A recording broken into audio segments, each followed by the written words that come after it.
Episode 65, Truth of Trading Channel, my driving thoughts. I know I lied. Yesterday I said it was episode 65.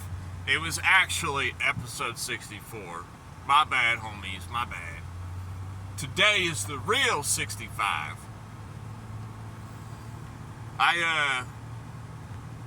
Thoughts on the market today? Not so much. It's Monday, or it was Monday yesterday. And my thoughts today on Tuesday is, looking at some of the charts that I look at, Tuesdays can be a great day to trade. It really just depends on how methodical you are in your setup and getting a feel for an intuition on what the market is doing at that moment. And I've been letting my intuition not control me, but I'm not dismissing those voices in the back of my head as much as I used to. I used to be so just methodical on things. Here's here, this is how I'm gonna play it, that's it, okay. And then when the trade actually starts happening, I might start changing my game plan, and then the trade goes awry. I was trying to be methodical, but I didn't follow through with being methodical. And intuition is like the polar opposite. Your intuition is like, you're not even going by what, you're using a system and you're executing it properly, but intuition can benefit you just as much as it hurts you. And I say that because I used to ignore that voice in my head of, oh, you should close this trade right here, or maybe you should open up right here. It's kind of your setup, but not quite.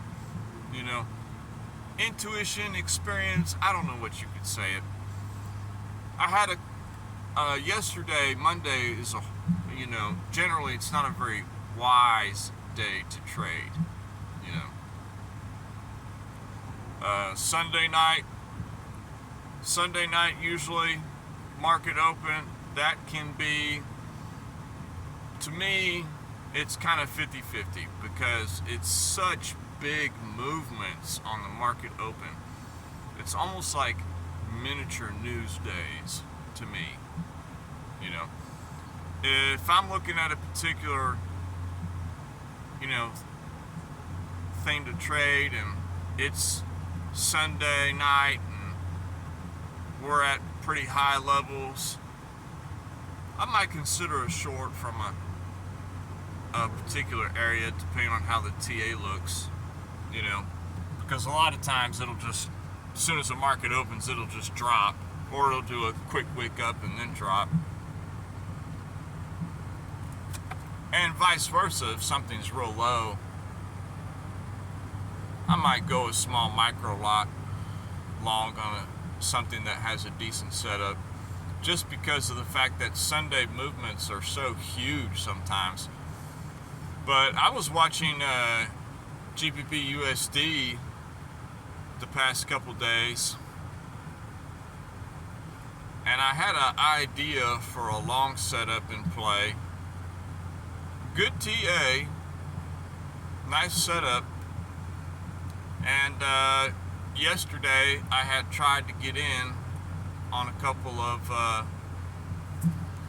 micro lots, get in on the long side, and I popped in there and it went a little bit lower, and I said, okay, hold on, I got in a little too early right there. Let me wait till it goes down to the actual level that I'm really looking at.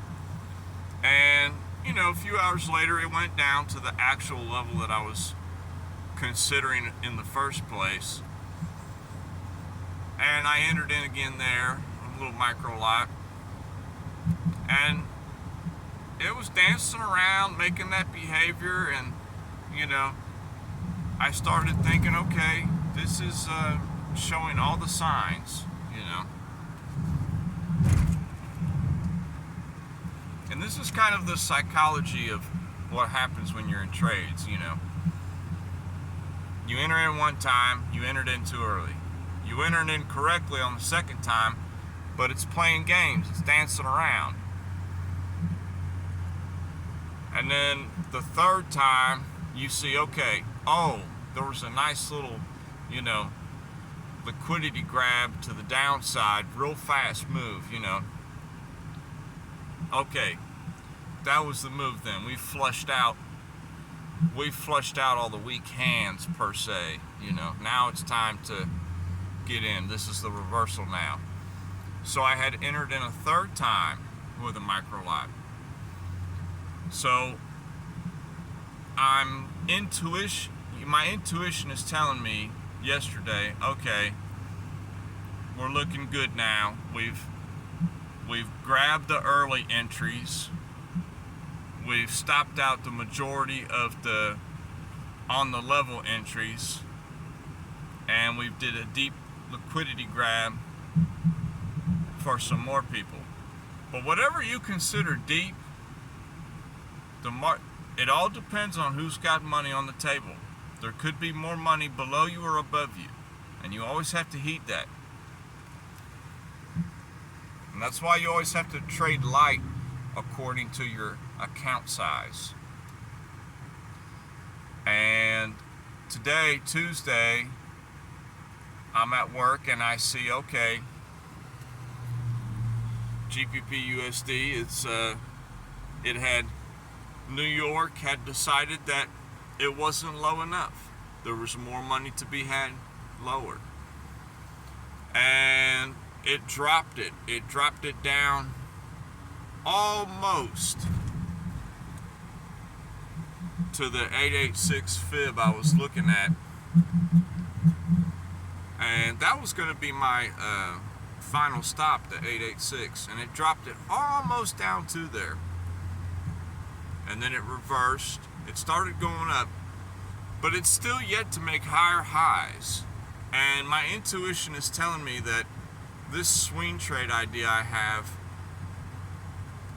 could be invalid, because we could be looking at a larger time frame idea here, on the 12-hour or the daily or something.